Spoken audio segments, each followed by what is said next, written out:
sometimes I think it's very hard for people to really understand how incompetent politicians can sometimes be. I mean, honestly,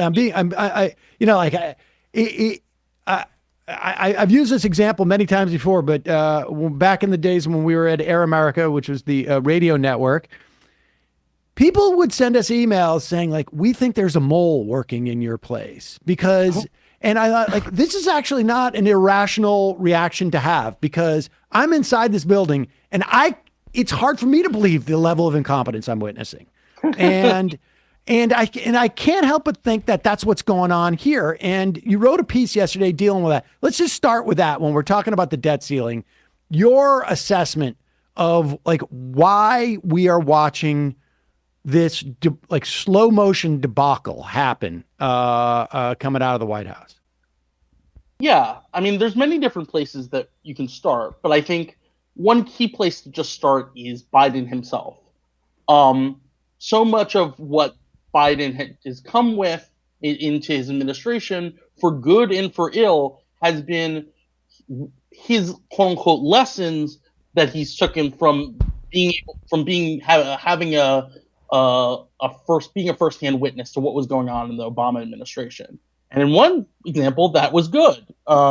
He was absolutely convinced that we should just get out of Afghanistan. That was the last thing he'd really thought about that subject, and he just had stuck with that and got out despite the chattering classes all screaming against it. So in that example, it was good. In the debt ceiling example, it's not so good. So the last time he paid attention, 2011, that was seen as, didn't go well in a certain sense, although there was political advantage in the idea of that somehow that had some relation to Obama getting elected. I'll get back to that. But then in 2013, after Obama wins, the Republicans are weakened. The sort of like Tea Party energy wave is in a complicated, different place.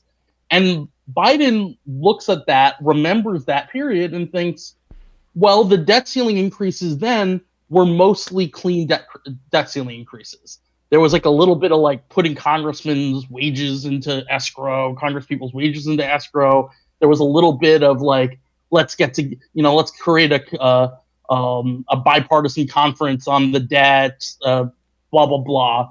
But for the most part, they did not successfully use the debt ceiling as a chip to get cuts. That wasn't what they were able to do with it, and other things were going on, like the government shutdown. But they weren't able to use the debt ceiling as this big hostage speech in 2013, and so that's the last time Biden's really thought about these issues. So Biden's thought is, well, let's just do 2013 again, and that's where this idea of not doing any negotiations come from. If we just say we won't negotiate, that's a position of strength. They'll fold over like they did in 2013. And that's really the core issue is this, that we're in a very different political situation, that Trump happens, that the transformation of the Republican Party under Trump, and that Republicans don't feel weak the way they did in 2013. And also you didn't have very different style of Republicans who could more readily cede to business pressure, and there was business pressure to cede to. That was fundamentally what our core problem is it's a playbook that has not paid attention to how the terrain has changed. And they thought that McCarthy wouldn't be able to get that cut, save, and whatever bill, his budget bill. They thought he wasn't going to be able to pass that, and they seemingly had absolutely no concept that we might need a plan B. And so we hear, and you make this argument, that it is really just it's a failure of strategy. It's a failure of competence, or however you want to characterize that, but it's not some type of secret way of introducing austerity, because this would be the stupidest way to possibly do it. It seems to me like they don't get any political value out of it. They don't get any political cover, and it's not an effective way of austerity. It's just incompetence. Well, there is a way. I mean, my story, I would say, is a mixture of incompetence and maliciousness, because there is a piece of it that is malicious, that is dangerous, which is starting the game of chicken itself. And you start the game of chicken by saying these unilateral options are so terrible, we can't do them, because if a unilateral option is viable, then it gives you, quote unquote, too much negotiating leverage, and thus there's no possibility of coming together to do a deal. You might actually be forced to do one of your unilateral options, and from their point of view, they think that was the political loser. So the idea is always that bipartisanship is supposed to be the political winner, that there is some big audience among American voters for bipartisanship that will then show your seriousness and realness and all of that. So there is malicious in the sense that they are telling stories, they are lying about unilateral options in order to get a game of chicken. And they're fine with doing some cuts to get there. If they ultimately at the end get a little bit of cuts and some there that that ultimately gets the deal, they'll do that, and they don't care about who gets hurt from that. What hasn't worked out is that they screwed up the game of chicken. They thought that they could get a game of chicken, they'd get a deal, there'd be a little bit of cuts, and they would look, and then like that would make the Republicans look bad, that would make them look good, things would work out. Instead, the Republicans are just not interested in negotiating.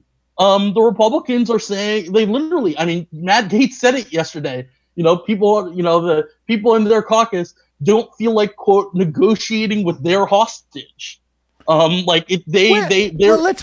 play this clip for a second, because I have some questions as to who the hostage is here that he's referring to, because it could be like a half a dozen different options as to who that might be. Here's that clip. Pulling it up. We're pulling it up. Yeah.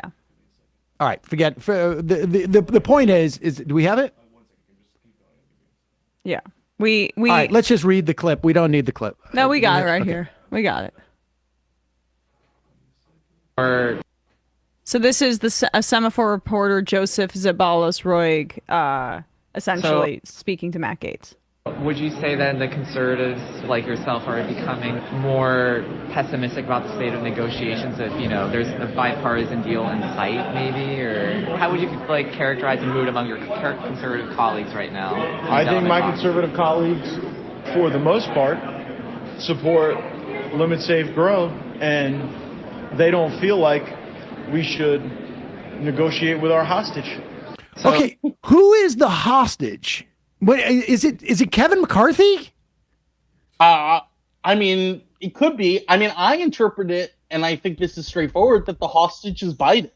That the hostage is the Biden administration. Is it the economy? Is it the economy broadly? I mean, that's another, the economy as well as the hostage. But I think fundamentally, it's Biden. They feel like they have him trapped, and they're right, because the Biden administration is doing everything possible to talk down the unilateral options, to get a negotiation, to force Republicans to the table to accept a deal with cuts. And the Biden administration has given up any leverage, and it's just said, this is us. This is our issue. We're screwed. Wink, wink. We should all just do this. And the Republicans are basically saying, well, it looks like we don't just have to do this. They're now asking for going beyond grow, limit, save, or whatever the name of that bill is. And they're asking for more money for the military. So, they're just, and this has happened to Biden before in the past, where he tries to give up everything and they just won't take yes for an answer.